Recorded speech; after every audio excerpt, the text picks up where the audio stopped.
so we can break apart the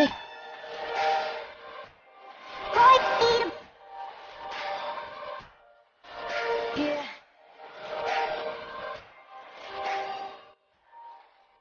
Hello Future India, how are you all? Hope you're fine and peak in your health. So welcome back to our channel Learning Tree, a virtual foundation for a real and better generation.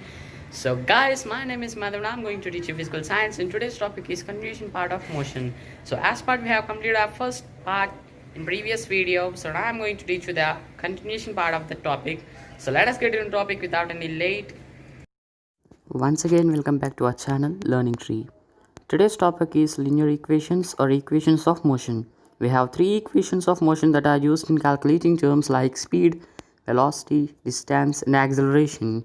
The first equation of motion is velocity v is equals to u plus at, and the second equation of motion is s, distance is equals to ut plus half at squared, and the third equation of motion is v squared minus u squared is equals to 2as. And coming to derivation of these equations, now we are going to discuss about the derivation of first equation of motion. We know that first equation of motion is velocity v is equals to initial velocity plus acceleration into time. So the steps to derive. The first step is, we know that acceleration is equals to change in velocity by time taken. That is, acceleration a is equals to v minus u by t. If we cross multiply the terms, we get that at is equals to v minus u. So after bringing out v as a subject, we get v is equals to u plus at. So in this way we get our first equation of motion. Coming to derivation of second equation of motion. We know that the second equation of motion is s is equals to ut plus half at squared. And the steps to derive these equations are, the first step is, we know that average velocity is equals to v plus u by 2. That is initial velocity plus final velocity by 2. That is equals to total distance by time. We know that as per our first equation of motion, velocity v is equals to a plus at. So substitute the value of v instead of v.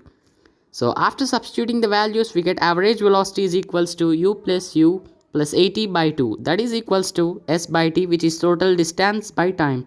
So after cross multiplication, we get that 2s is equals to t of u plus at plus u. So 2s is equals to 2u plus at. How we got 2u means very simple. U plus u is 2u. So when we multiply the term with t, we get 2s is equals to 2ut plus at squared. And finally, to get the s, we need to divide the term with 2. So after dividing, we get that s is equals to 2ut by 2 plus at squared by 2. So after cancellation, we get the term s is equals to ut plus half at squared. This is the derivation of second equation of motion. Coming to the derivation of third equation of motion. We know that the third equation of motion is v squared minus u squared is equals to 2as. And the steps to derive are very simple. We know that the product of time and average velocity results in distance. So that is v plus u by 2 into time t is equals to s. We calculate time using acceleration formula. We know that acceleration is equals to change in velocity by time.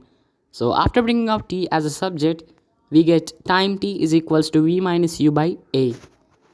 So finally we get v plus u by 2 into v minus u by a is equals to s. So after cross multiplication, we get 2as is equals to v plus u of v minus u. So as per our algebraic identities, we know that a plus b of a minus b is equals to a squared minus b squared. Let us assume that v as a and u as b. We get 2as is equals to v squared minus u squared. So hereby we completed all the three derivations successfully. So finally, what we have learned in this chapter.